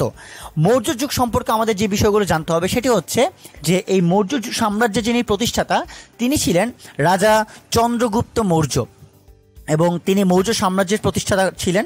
এবং চন্দ্রগুপ্তের সময়, অর্থাৎ মৌর্য যুগের যে শাসনামল, সেই শাসনামলে বাংলার রাজধানী ছিল পাটলিপুত্র, যেটি আমরা আগেও আলোচনা করেছি যে বাংলার রাজধানী কোনটা কোথায় ছিল মৌর্য যুগের সময়, এটিও আমরা এখন জেনে নিলাম। এবং প্রাচীন ভারতে সর্বপ্রথম সর্বভারতীয় ঐক্য রাষ্ট্র প্রতিষ্ঠা করেন চন্দ্রগুপ্ত মৌর্য। অর্থাৎ তিনি সর্বপ্রথম সর্বভারতীয়, মানে বিভিন্ন জাতিভেদের সকল ভারতীয়দের একসাথে একই জাতি হিসেবে গঠন করার যে কাজটি, ঐক্য রাষ্ট্র, সেটি তিনি চেষ্টা করেন। চন্দ্রগুপ্ত মৌর্যের যে মৃত্যু ঘটে, তার মৃত্যুর পর সিংহাসনে আরোহণ যিনি করেন তার নাম হচ্ছে বিন্দুসার, এবং বিন্দুসারের মৃত্যুর পর ক্ষমতায় আরোহণ করেন তার পুত্র অশোক। আমি যাদের নাম বলছি তারা প্রত্যেকেই কিন্তু মৌর্য যুগের অন্তর্ভুক্ত বলেই তাদের নামগুলো আসছে। এবং বিন্দুসারের মৃত্যুর পর যে তার পুত্র অশোক ছিলেন, এই অশোক তিনি, তার কথাই চলে এসেছে, তিনি বৌদ্ধ ধর্ম গ্রহণ করেন কলিঙ্গ যুদ্ধের ভয়াবহতা দেখে। অর্থাৎ এটি আমরা প্রথমে আলোচনা করেছিলাম যে কোন যুদ্ধ দেখে সম্রাট অশোক তিনি বৌদ্ধ ধর্ম গ্রহণ করেন, সেটি হচ্ছে কলিঙ্গ যুদ্ধ। সেই যুদ্ধের ভয়াবহতা দেখার পরবর্তীতে তিনি বৌদ্ধ ধর্ম গ্রহণ করেন। এবং আরেকটি জিনিস জানতে হবে, সেটা হচ্ছে যে সম্রাট অশোককে বলা হয় বৌদ্ধ ধর্মের কনস্ট্যান্টাইন, অর্থাৎ এটি তার উপাধি ছিল সম্রাট অশোকের, যে বৌদ্ধ ধর্মের কনস্ট্যান্টাইন। এবং সম্রাট অশোকের প্রচেষ্টাতেই বৌদ্ধ ধর্ম একটি বিশ্ব ধর্মে রূপান্তরিত হয়। এই ছিল মূলত মৌর্য যুগ কেন্দ্রিক আলোচনা। আমরা এর পরবর্তীতে দেখতে পাচ্ছি গুপ্ত যুগ। গুপ্ত যুগ কেন্দ্রিক আলোচনা খুবই গুরুত্বপূর্ণ। একটু একটা কনফিউশন সবার কাজ করতে পারে, আমি একটু বলি তাহলে সবাই বুঝতে পারবেন। সেটা হচ্ছে যে গুপ্ত সাম্রাজ্যের প্রতিষ্ঠাতা যিনি ছিলেন তার নাম হচ্ছে প্রথম চন্দ্রগুপ্ত। এবার এদিকে একটু আসি, মৌর্য যুগের প্রতিষ্ঠাতা যিনি ছিলেন তার নাম কিন্তু চন্দ্রগুপ্ত মৌর্য, অর্থাৎ দুটি নামই চন্দ্রগুপ্ত, কিন্তু তার নাম ছিল চন্দ্রগুপ্ত মৌর্য, কিন্তু গুপ্ত যুগের প্রতিষ্ঠাতা ছিলেন প্রথম চন্দ্রগুপ্ত। খুবই গুরুত্বপূর্ণ, এই কনফিউশনটি আমাদের ক্লিয়ার রাখতে হবে। সো গুপ্ত বংশের যিনি শ্রেষ্ঠ রাজা যাকে বলা হয় তার নাম ছিল সমুদ্রগুপ্ত। সাধারণত সমুদ্রগুপ্তকে গুপ্ত বংশের শ্রেষ্ঠ রাজা হিসেবে অভিহিত করা হয়। এবং গুপ্ত সাম্রাজ্যের সময়টাতেও বাংলার রাজধানী ছিল পাটলিপুত্র, যেটি কিনা মৌর্য যুগের সময় ছিল, সেটি গুপ্ত যুগের সময় একই ছিল। আমাদের একটু জানতে হবে যে সমুদ্রগুপ্ত, যিনি কিনা যাকে কিনা বলা হয় গুপ্ত বংশের শ্রেষ্ঠ রাজা, তিনি রাজত্ব করেন 40 বছর সময়। এবং এই সময়টার মধ্যে, অর্থাৎ এই চন্দ্রগুপ্ত যিনি ছিলেন তার সময়টিতেই কিন্তু বিখ্যাত পর্যটক ফা হিয়েন, যিনি কিনা চীনের অধিবাসী, তিনি পরিব্রাজন বা তিনি এখানে ভ্রমণ করতে আসেন বাংলাতে। এবং এটি কেন বললাম, কারণ খুবই গুরুত্বপূর্ণ হচ্ছে এই গুপ্ত যুগে ফা হিয়েনের একটি ভ্রমণ সংক্রান্ত গ্রন্থ তৈরি হয়, যেই গ্রন্থের নাম ছিল ফো কুও কিং। আমি আবারও বলছি, ফা হিয়েনের ভ্রমণ সংক্রান্ত গ্রন্থের নাম ছিল ফো কুও কিং। এটি ছিল একটি ভ্রমণ সংক্রান্ত গ্রন্থ। এর পরবর্তীতে জানবো গুপ্ত যুগে একজন বিখ্যাত কবি ছিলেন যার নাম হচ্ছেন কবি কালিদাস, এবং কালিদাসের একটি বিখ্যাত মহাকাব্য ছিল, যেই মহাকাব্যের নাম হচ্ছে মেঘদূত। এবং মহাকবি কালিদাস তিনি ছিলেন দ্বিতীয় চন্দ্রগুপ্তের একজন সভাকবি। আমি আবারও বলছি, এটি কিন্তু প্রথম চন্দ্রগুপ্ত নয়, মহাকবি কালিদাস ছিলেন দ্বিতীয় চন্দ্রগুপ্তের একজন সভাকবি। এবং সাধারণত আমরা যদি ভারতের প্রেক্ষাপটে চিন্তা করি, ভারতের স্বর্ণযুগ বলা হয় গুপ্ত যুগকে। এবং প্রাচীন বিখ্যাত গণিতবিদ ছিলেন যার নাম ছিল আর্যভট্ট। তিনি ছিলেন গুপ্ত যুগেরই একজন গণিতবিদ। অর্থাৎ আমরা গুপ্ত যুগে বেশ কয়েকটি প্রোগ্রেসিভ যে একটি আলোচনা, অর্থাৎ বিভিন্ন ক্ষেত্রে উন্নতি করার মতো বা উন্নয়নভুক্ত যে একটি অবস্থান, সেটি আমরা বুঝতে পারলাম যেটি কিনা গুপ্ত যুগে সংগঠিত হয়েছে। আমরা এর পরবর্তীতে চলে যাব গৌড় যুগে। অর্থাৎ আমরা দেখতে পাচ্ছি গৌড় যুগের একটি কাল্পনিক ছবি। গৌড় বংশের সবচেয়ে শক্তিশালী যিনি রাজা ছিলেন তার নাম হচ্ছে রাজা শশাঙ্ক। এটা আমরা কিছুক্ষণ আগে শুনেছি। আমরা এই অর্থে শুনেছি যে রাজা শশাঙ্কের সময় বাংলার রাজধানী ছিল কর্ণ সুবর্ণ। তো গৌড় যুগের যিনি রাজা শশাঙ্ক ছিলেন তার একটি উপাধি ছিল মহাসামন্ত। এটি ছিল তার খুবই গুরুত্বপূর্ণ একটি উপাধি এবং এই রাজা শশাঙ্কই স্বাধীন গৌড় রাজ্যের প্রতিষ্ঠা করেন। আমরা দেখতে পাচ্ছি যে গৌড় রাজ্য প্রতিষ্ঠিত হয় মূলত এটি 590 খ্রিস্টাব্দে। এটির একটি মতান্তর রয়েছে, মতান্তরে 594 খ্রিস্টাব্দে। এবং আমাদের যে লেকচারে আমরা দেখতে পেয়েছি হর্ষবর্ধনের কথা মাঝে মধ্যে উল্লেখ করা যেতে পারে, কিন্তু হর্ষবর্ধন কিন্তু গৌড় না, তিনি মূলত পুষ্যভূতি বংশের রাজা। আমি একটু কনফিউশনটা ক্লিয়ার করে দিই। আমি আবার বলছি, হর্ষবর্ধন ছিলেন পুষ্যভূতি বংশের রাজা। তিনি 606 খ্রিস্টাব্দে ক্ষমতা আহরণ করেন এবং মূলত ভারতের উত্তর ও পশ্চিম অঞ্চলগুলো একত্রিত করে একটি বিশাল রাজ্য ছিল তার। এবং এই রাজ্যের যে ব্যাপ্তিটি, সেই ব্যাপ্তিকে ধারণা করা হয় যে এটি ছিল সমগ্র বাংলা থেকে, অর্থাৎ বাংলা যে অঞ্চলটি রয়েছে সেই বাংলা থেকে পাঞ্জাব পর্যন্ত এই ব্যাপ্তি ছিল। সেই সাপেক্ষে হর্ষবর্ধনকে বলা চলে এই কনসেপ্টটি নিয়ে। আমি আবারও বলছি, এটি মনে রাখবেন, হর্ষবর্ধন হচ্ছে পুষ্যভূতি বংশের একজন রাজা এবং এটি গৌড় যুগ থেকে বা গৌড় রাজ্য থেকে আলাদা। আমরা এর পরবর্তীতে সেন যুগ নিয়ে একটু আলোচনা করব। সেন বংশের যিনি প্রতিষ্ঠাতা তার নাম ছিল হেমন্ত সেন, যিনি খুবই গুরুত্বপূর্ণ একটি মানুষ। সেন বংশের শ্রেষ্ঠ সম্রাট যাকে বলা হয়, অর্থাৎ শ্রেষ্ঠ রাজা, তাকে বলা হয় বিজয় সেন। এবং ক্ষেত্র বিশেষে আমরা ইউনিভার্সিটিতে বিভিন্ন সময় যেটি দেখতে পেয়েছি, বিভিন্ন প্রশ্ন এরকম আসে যে সেন বংশের প্রকৃত প্রতিষ্ঠাতাকে। খেয়াল রাখবেন, যদি প্রশ্ন আসে সেন বংশের প্রতিষ্ঠাতাকে, উত্তরটি হেমন্ত সেন। কিন্তু সেন বংশের প্রকৃত প্রতিষ্ঠাতাকে, এই প্রশ্নটি আসলে উত্তর হবে বিজয় সেন। কেননা তিনি সেন বংশের প্রতিষ্ঠাতা হিসেবে সেন বংশকে অনেক বেশি বর্ধিত করেন ভৌগোলিকভাবে কিংবা তার শাসনামলের দৃষ্টিকোণ থেকে। সেক্ষেত্রে তাকে প্রকৃত প্রতিষ্ঠাতা বলা হয়। লক্ষণ সেন ছিলেন সেন বংশের অন্য আরেকজন গুরুত্বপূর্ণ রাজা, যার নিজের একটি উপাধি ছিল, তাকে বলা ছিল গৌড়েশ্বর। এই উপাধি ছিল লক্ষণ সেনের এবং লক্ষণ সেন ছিলেন বাংলার শেষ হিন্দু রাজা। সেন বংশের যে অবসানটি, সেই সেন যুগটি কিন্তু আমরা এতক্ষণ বুঝতে পারছি সেন যুগটি কি প্রখ্যাত যুগ ছিল এবং সেন বংশের অবসানটি ঘটে মূলত 1206 খ্রিস্টাব্দে। অর্থাৎ আমরা দেখতে পেয়েছি সেন বংশের যে পরবর্তীতে খিলজি যুগ শুরু হয়। আমরা এর পরবর্তীতে দেখতে পাচ্ছি পাল যুগের বিভিন্ন অবস্থান, সেটি নিয়ে আমরা একটু আলোচনা করব। পাল যুগ, এটি হচ্ছে বাংলার দীর্ঘস্থায়ী রাজবংশ বলা হয় পাল বংশকে, কেননা পাল বংশের রাজারা বাংলায় রাজত্ব করেছেন প্রায় 400 বছরের মতো। একটু জেনে ফেলা ভালো যে পাল বংশ প্রতিষ্ঠিত হয় 750 সালে এবং এই পাল বংশের প্রতিষ্ঠাতা যিনি ছিলেন তার নাম হচ্ছে গোপাল। এবং এই পাল বংশের শ্রেষ্ঠ রাজা হিসেবে যাকে বলা হয় তার নাম হচ্ছে ধর্মপাল। এবং ধর্মপালের নাম আরেকটি ক্ষেত্রে খুব গুরুত্বপূর্ণ। আমরা যে বিহার কেন্দ্রিক আলোচনা করেছিলাম, পাহাড়পুর বিহার অর্থাৎ সোমপুর বিহার, সেই সোমপুর বিহারের প্রতিষ্ঠাতা ছিলেন ধর্মপাল। এবং বাংলা ভাষার যে একটি আদি নিদর্শন রয়েছে চর্যাপদ, সেই চর্যাপদ কিন্তু রচিত হয় এই পাল আমলে। এবং পাল আমলে অনেকগুলো গ্রন্থ রচিত হয়, যেমন রামচরিত নামক একটি গ্রন্থ রচিত হয়, যে রামচরিত গ্রন্থের রচয়িতা ছিলেন সন্ধ্যাকর নন্দী। এবং রাজা রামপালের রাজত্ব সম্পর্কে জানা যায় ওই রামচরিত গ্রন্থে, অর্থাৎ সন্ধ্যাকর নন্দী তিনি ওই রামচরিত গ্রন্থটি লিখেছিলেন রাজা রামপালকে উদ্দেশ্য করে। পাল যুগের বিভিন্ন উন্নতি ঘটে, আমরা সবাই কম বেশি শুনেছি আমাদের প্রিভিয়াস ইতিহাসে। এবং পাল বংশ একই রকমভাবে গুপ্ত যুগের মতো আরেকটি ঐতিহাসিক সময় ছিল, কারণ এই সময়টিতে অনেক বেশি বাংলার উন্নয়ন সাধিত হয়। আমরা এর পরবর্তীতে খিলজি যুগের একটি আলোচনা করব। খিলজি যুগের যুগ বললে যতটুকু ভুল হবে তার থেকেও বড় কথা, খিলজির যে একটি তথ্য, যেই তথ্যটা আমাদের সব থেকে গুরুত্বপূর্ণভাবে জানা দরকার, সেটি হচ্ছে ইখতিয়ার উদ্দিন মোহাম্মদ বিন বখতিয়ার খিলজি। তিনি বাংলা বা নদিয়া দখল করে নেন 1203 সালে। তিনি তার যে প্রভাব প্রতিপত্তি সেই জায়গা থেকে তিনি 1203 সালে বাংলা দখল করে নেন। খুবই গুরুত্বপূর্ণ যে খিলজি যুগের এই সময়টাতে এর পরবর্তীতে বাংলায় মুসলিম শাসন গঠিত হয়। এবং শিক্ষার্থী বন্ধুরা এটি একটু জেনে নেওয়া ভালো যে এই বাংলায় মুসলিম শাসন প্রতিষ্ঠিত হবার পরবর্তীতে এটি কিন্তু শুধুমাত্রই মুসলিম শাসন, এটি কিন্তু সালতানাত না। সালতানাত কিন্তু আরও পরে প্রতিষ্ঠিত হয়েছে, অর্থাৎ খিলজি যুগের মাধ্যমে যেটি হয়, বাংলায় মুসলিম শাসন, স্বাধীন মুসলিম শাসন প্রতিষ্ঠিত হয়। এই ছিল মোটামুটি প্রাচীন বাংলায় বিভিন্ন শাসনামল। আমরা কিন্তু সিরিয়ালি জানার চেষ্টা করেছি, অর্থাৎ কে আগে কে পরে সেই ভিত্তিতে, অর্থাৎ সবার আগে মৌর্য যুগ, তারপরে গুপ্ত যুগ, তারপরে গৌড় যুগ, তারপরে সেন যুগ, তারপরে পাল যুগ এবং তার পরবর্তীতে খিলজি যুগ। এই ছিল মোটামুটি যুগ ভিত্তিক একটি আলোচনা। আমরা এর পরবর্তী আলোচনার দিকে যাই। এর পরবর্তীতে আমরা দেখতে পাচ্ছি ভারত বাংলায় আগমনকারী বিভিন্ন পরিব্রাজকদের বিভিন্ন আলোচনা, খুবই গুরুত্বপূর্ণ আলোচনা।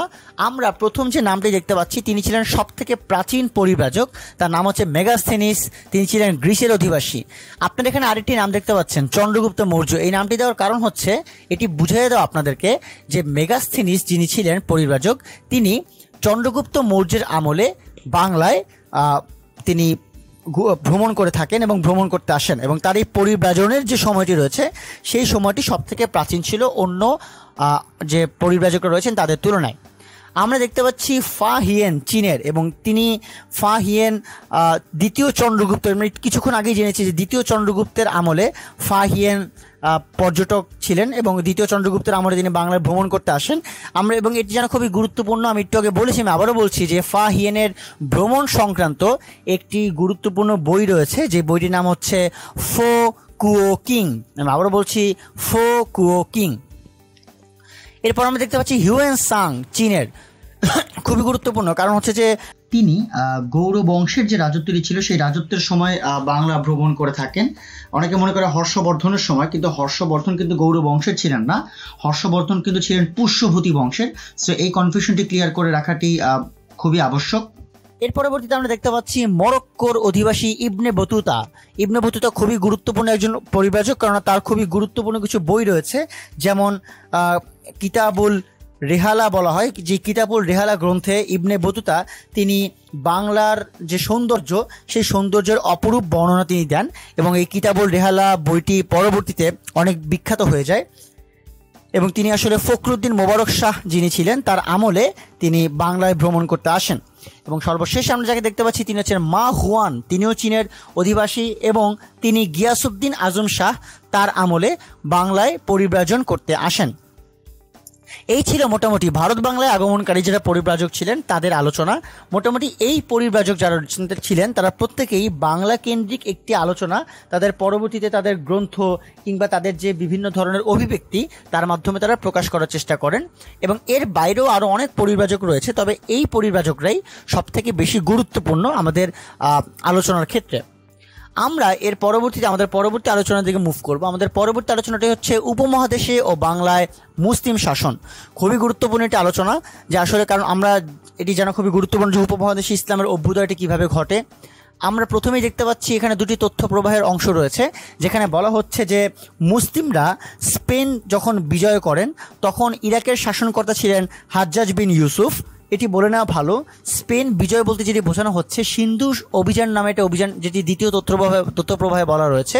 আমরা সিন্ধু অভিযানের কথা আমাদের প্রিভিয়াস স্লাইডে আমরা একটু জেনেছি। সেটি হচ্ছে সিন্ধু অভিযান সেটি কিন্তু তার মাধ্যমেই মূলত ইসলামের অভ্যুদয়টি ঘটে, এবং সেই সময়টাতে মুহাম্মদ বিন কাসিম তিনি সিন্ধু অভিযানে মুসলিম সেনাপতি ছিলেন। এবং প্রাচীন যে সিন্ধু সভ্যতা রয়েছে তার দুটি বিভক্তি রয়েছে, একটিকে বলা হয় হরপ্পা এবং আরেকটি হচ্ছে মহেঞ্জোদারো। এবং এই মুসলমানরা সিন্ধু অভিযানের পরবর্তীতে তারা এই উপমহাদেশে ইসলাম কায়েম করার একটি চেষ্টা তারা করেন। এটা জেনে নেওয়া দরকার, 712 খ্রিস্টাব্দে মূলত এই সিন্ধু অভিযানটি সংঘটিত হয়। কিন্তু যদি বলা হয় যে মুসলিম সেনাপতি, কোন মুসলিম সেনাপতি স্পেন দখল করেন, সেটি কিন্তু মুহাম্মদ বিন কাসিম হবে না। আমি আবারও বলছি, যদি প্রশ্ন আসে সিন্ধু অভিযান কবে হয়, সেটি হবে 712 খ্রিস্টাব্দে। যদি প্রশ্ন আসে সিন্ধু অভিযানে মুসলিম সেনাপতি কে ছিলেন, তাহলে উত্তর হবে মুহাম্মদ বিন কাসিম। কিন্তু যদি কোনো কারণে প্রশ্ন আসে যে কোন মুসলিম সেনাপতি স্পেন দখল করে, আই রিপিট স্পেন দখল করে, তাহলে উত্তরটা হবে মুসা ও তারিক। আমি আবারও বলছি, তারা হচ্ছেন মুসা এবং তারিক, এবং তারা স্পেন দখল করেন 713 খ্রিস্টাব্দে, অর্থাৎ 712 খ্রিস্টাব্দে সিন্ধু অভিযান এবং 713 খ্রিস্টাব্দে স্পেন অভিযান। দুটি কিন্তু আলাদা, অনেকেই দুটির মধ্যে একটি কনফিউশন ক্রিয়েট করে ফেলেন। এর পরবর্তীতে আমরা খুবই ইম্পর্টেন্ট একটি বিষয় দেখতে পাচ্ছি, গাজনি বংশ। এই গাজনি বংশ আসলে কোথায়, অর্থাৎ গাজনি জায়গাটি আসলে কোথায় এটি আমাদের জানতে হবে। গাজনি জায়গাটি হচ্ছে মূলত আফগানিস্তানের একটি জায়গা, এবং আফগানিস্তানের একটি অংশকে গজনি বলা হয়। এবং এই গজনির অধিবাসী যিনি ছিলেন, একদম প্রাথমিকভাবে তার নাম ছিল রাজা সৌবুক্তগিন, এবং রাজা সৌবুক্তগিনের পুত্র ছিলেন সুলতান মাহমুদ, যিনি কিনা খুবই গুরুত্বপূর্ণ বাংলার মুসলিম শাসনের ক্ষেত্রে। কেন সেটি আমি এখন আলোচনা করছি। সুলতান মাহমুদ ভারত আক্রমণ করেন 17 বার, অর্থাৎ 1000 থেকে 1027 খ্রিস্টাব্দ পর্যন্ত তিনি 17 বার ভারত আক্রমণ করেন, এবং 17 বারে কিন্তু তিনি ভারত বিজয় করেন।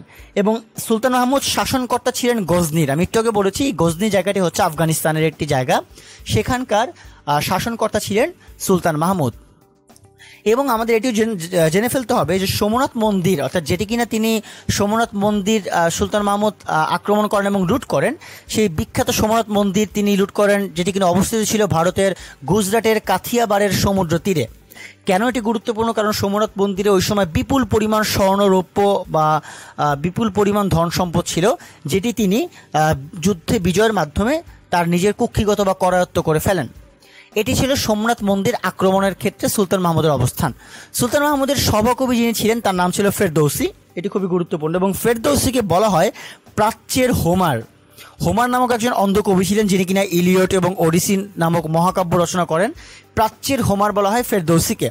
এবং ফেরদৌসির রচিত অমর কাব্য গ্রন্থের নাম হচ্ছে শাহনামা। এটি খুবই গুরুত্বপূর্ণ, কারণ হচ্ছে যে এই সুলতান মাহমুদের রাজ্যসভায় কিন্তু অনেক নামকরা মানুষরা ছিলেন, তার মধ্যে অন্যতম হচ্ছেন ফেরদৌসি। এবং আরেকজন নামকরা দার্শনিকের নাম বলি, তিনি কিনা সুলতান মাহমুদের রাজ্যসভায় একই সাথে দার্শনিকও ছিলেন এবং একই সাথে জ্যোতির্বিদও ছিলেন। তার নাম হচ্ছে আল বিরুনি। তিনিও সুলতান মাহমুদের সময় তার যে শাসন আমল বা তার যে রাজ্য, সেই রাজ্যে তিনি সেই সময়টাতে সভাকবি বা একজন জ্যোতির্বিদ হিসেবে ছিলেন। আমরা এরপর দেখতে পাচ্ছি ঘুরি বংশ। ঘুরি বংশটিও খুবই গুরুত্বপূর্ণ, কারণ হচ্ছে যে আফগান বংশের বা আফগান থেকে যেই মানুষগুলো এসে ভারতে শাসনামল স্থাপন করার চেষ্টা করছে, তাদের মধ্যে গাজনির পরবর্তীতেই ঘুরি বংশের অবস্থান। অর্থাৎ আমরা প্রথম তত্ত্বব্যবহারটা যদি ফলো করি, যে ভারতে আফগান রাষ্ট্র প্রতিষ্ঠার পথ সুগম যিনি করেন তিনি হচ্ছেন মোহাম্মদ ঘুরি। এবং এই মোহাম্মদ ঘুরি তিনি আসলে ভারতীয় উপমহাদেশে মুসলিম সাম্রাজ্য স্থাপন করেন। এবং এই মোহাম্মদ ঘুরির সময় প্রধান সেনাপতি যিনি ছিলেন তিনি হচ্ছেন কুতুবউদ্দিন আইবেক। তিনি ছিলেন মোহাম্মদ ঘুরির সময় প্রধান সেনাপতি। এই ছিল মোটামুটি ঘুরি বংশকেন্দ্রিক আলোচনা। আমরা উপমহাদেশ এবং বাংলায় মুসলিম শাসনের প্রাথমিক যে পর্বটি, সেই প্রাথমিক পর্বটি সম্পর্কে আমরা একটু জেনে নিলাম। আমরা এর পরবর্তী আলোচনার দিকে মুভ করব। আমাদের পরবর্তী আলোচনাটি হচ্ছে দিল্লির সুলতানি সাম্রাজ্য। এটি খুবই গুরুত্বপূর্ণ, দিল্লির সুলতানি সাম্রাজ্য কেন্দ্রিক আলোচনা। আমরা এখানে প্রথম যে ছবিটি, এখানে অধিকাংশই কাল্পনিক ছবি, এখানে প্রথম যে ছবিটি আমরা দেখতে পাচ্ছি সেটা হচ্ছে কুতুবউদ্দিন আইবেক। এবং এই কুতুবউদ্দিন আইবেকের যে রাজত্বকালটি ছিল সেটি হচ্ছে 1206 সাল থেকে 1210 সাল পর্যন্ত। এবং কুতুবউদ্দিন আইবেক খুবই গুরুত্বপূর্ণ একজন মানুষ, কারণ তিনি ছিলেন দিল্লি সালতানাতের প্রতিষ্ঠাতা। এটি খুবই গুরুত্বপূর্ণ। আমি কিন্তু এখন এই মুহূর্তে সালতানাত কেন্দ্রিক আলোচনা শুরু করলাম। সো এই যে দিল্লির সুলতানি সাম্রাজ্য বা দিল্লি সালতানাত, এর প্রতিষ্ঠাতার যিনি নাম তিনি হচ্ছেন কুতুবউদ্দিন আইবেক। এবং একই সাথে কুতুবউদ্দিন আইবেক ভারতে দাস বংশের প্রতিষ্ঠাতা ছিলেন। এবং এটি জেনে নেওয়া ভালো যে কুতুবউদ্দিন আইবেক দিল্লির প্রথম স্বাধীন সুলতানও ছিলেন। এবং একই সাথে ভারতে যে তুর্কি সাম্রাজ্য রয়েছে, সেই তুর্কি সাম্রাজ্যের প্রকৃত প্রতিষ্ঠাতা হিসেবে বলা হয় কুতুবউদ্দিন আইবেককে। এছাড়াও আমরা যদি একটু জেনে নেই যে দিল্লির সিংহাসনে প্রথম মুসলিম নারী যিনি ছিলেন তিনি হচ্ছেন সুলতানা রাজিয়া। তিনি হলেন দিল্লির সিংহাসনের প্রথম মুসলিম নারী। এবং এই সুলতানা রাজিয়া ছিলেন সুলতান ইলতুৎমিশের কন্যা। তিনি ছিলেন সুলতানা রাজিয়া। সুলতান ইলতুৎমিশ সম্পর্কে আমরা একটু পরে আলোচনা করব। সুলতান ইলতুৎমিশ সম্পর্কে আলোচনা করার পূর্বে জেনে নিলাম যে তার একমাত্র কন্যা সন্তান ছিল সুলতানা রাজিয়া, এবং যিনি কিনা 1236 সাল থেকে 1240 সাল পর্যন্ত তিনি ওই সময়টাতে ভারত শাসন করে থাকেন। আমরা এরপর যদি দেখতে পাচ্ছি শামসুদ্দিন ইলতুৎমিশ, যিনি কিনা 1211 সাল থেকে, অর্থাৎ কুতুবউদ্দিন আইবেকের পরবর্তী সময় থেকে 1236 সাল পর্যন্ত তিনি বাংলা শাসন করে থাকেন।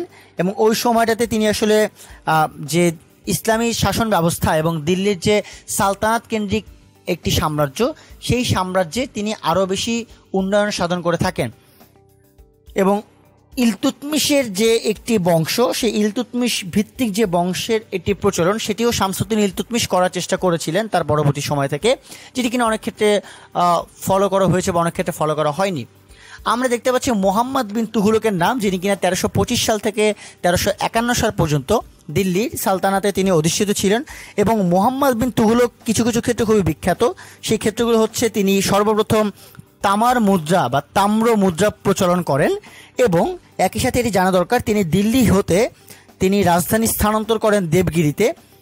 অর্থাৎ তার সময়টাতে ভারতের রাজধানী বা উপমহাদেশের যে রাজধানী, সে বাংলার রাজধানী, সেটি ছিল দেবগিরি। সে দেবগিরিতে তিনি দিল্লি থেকে স্থানান্তর করেন তার রাজধানী। এবং সর্বশেষ আমরা যাকে দেখতে পাচ্ছি, তিনি হচ্ছেন আলাউদ্দিন খিলজি। খুবই গুরুত্বপূর্ণ, কারণ আলাউদ্দিন খিলজি ছিলেন, তিনি তার সময়টাতে বিখ্যাত একটি উপাখ্যান রচিত হয়, যার নাম হচ্ছে পদ্মিনী উপাখ্যান। সেই পদ্মিনী উপাখ্যান আলাউদ্দিন খিলজির সময় রচিত হয়, এবং আলাউদ্দিন খিলজি 1296 সাল থেকে 1316 সাল পর্যন্ত তিনি ক্ষমতায় অধিষ্ঠিত ছিলেন। আমরা এটিও জেনে নেই যে যেই সুলতান মূল্য নিয়ন্ত্রণ ব্যবস্থা চালু করেন, তিনি হচ্ছেন আলাউদ্দিন খিলজি। অর্থাৎ তার সময়টাতে তিনি তার শাসনামলে মূল্য নিয়ন্ত্রণ ব্যবস্থাটি চালু করেন। এই ছিল দিল্লির যে সুলতানি সাম্রাজ্য, তার প্রারম্ভিক পর্ব। আমরা এর পরবর্তী যেটি দেখে নিব, সেটা হচ্ছে বাংলায় স্বাধীন সুলতানি যুগ, অর্থাৎ মুসলিম শাসন প্রতিষ্ঠার ক্ষেত্রে যে মানুষগুলো আরও বেশি বেগবান হয়ে কাজ করেন, তাদের সম্পর্কে আমরা একটু জেনে নিব। আমরা প্রথমে যাকে দেখতে পাচ্ছি, তিনি হচ্ছেন ফখরুদ্দিন মোবারক শাহ। ফখরুদ্দিন মোবারক শাহকে বলা হয় বাংলায় স্বাধীন সুলতানি যুগের প্রতিষ্ঠাতা। একটু কনফিউশন আমি এবার ক্লিয়ার করে দেই। যদি প্রশ্ন আসে বাংলায় স্বাধীন সুলতানি যুগের প্রতিষ্ঠাতাকে, তিনি ফখরুদ্দিন মোবারক শাহ। কিন্তু যদি প্রশ্ন আসে দিল্লি সালতানাতের প্রতিষ্ঠাতাকে, তিনি কিন্তু কুতুবউদ্দিন আইবেক। অর্থাৎ দিল্লি সুলতান বা দিল্লি সালতানাত এবং বাংলার যে স্বাধীন সুলতান, সেটি ভিন্ন বিষয়। এবং বাংলায় স্বাধীন সুলতানি যুগের যিনি সূচনা করেন, তিনি হচ্ছেন ফখরুদ্দিন মোবারক শাহ। এবং ফখরুদ্দিন মোবারক শাহের আপনি শাসনামলটা আমরা সবাই দেখতে পাচ্ছি এখানে, 1338 সাল থেকে 1349 সাল পর্যন্ত তিনি শাসন। এবং তিনি সর্বপ্রথম বাংলায় সোনারগাঁওয়ে প্রথম স্বাধীন মুসলিম সালতানাতের রাজধানী স্থাপন করে থাকেন। এটি খুবই গুরুত্বপূর্ণ আমাদের জানা। আমরা এরপরে একটু জেনে নেই গিয়াসউদ্দিন মাহমুদ শাহ, যিনি কিনা বাংলায় 1533 থেকে 1538 সাল পর্যন্ত তিনি ক্ষমতায় অধিষ্ঠিত ছিলেন। এবং এটি খুবই গুরুত্বপূর্ণ যে গিয়াসউদ্দিন মাহমুদ শাহ তিনি হচ্ছে বাংলার শেষ স্বাধীন সুলতান ছিলেন। গিয়াসউদ্দিন মাহমুদ শাহ সম্পর্কে আমরা এটি একটু জেনে নেওয়ার চেষ্টা করলাম। এর পরবর্তীতে আমরা দেখতে পাচ্ছি শামসুদ্দিন ইলিয়াস শাহ। এবং শামসুদ্দিন ইলিয়াস শাহের ক্ষমতা বা বাংলায় তিনি যে তার সালতানাত কায়েম করেন 1342 সাল থেকে 1352 সাল পর্যন্ত। সুপ্রিয় শিক্ষার্থী বন্ধুরা, আমরা একটু জেনে নিব যে শামসুদ্দিন ইলিয়াস শাহ ছিলেন ইলিয়াস শাহী বংশের প্রতিষ্ঠাতা। অর্থাৎ ইলিয়াস শাহী বংশ নামে একটা বংশ রয়েছে, সেই প্রতিষ্ঠাতা ছিলেন শামসুদ্দিন ইলিয়াস শাহ। এবং প্রাচীন বাংলার সবগুলো জনপদ একত্রে বাংলা নামে পরিচিত লাভ করে শামসুদ্দিন ইলিয়াস শাহের আমলে।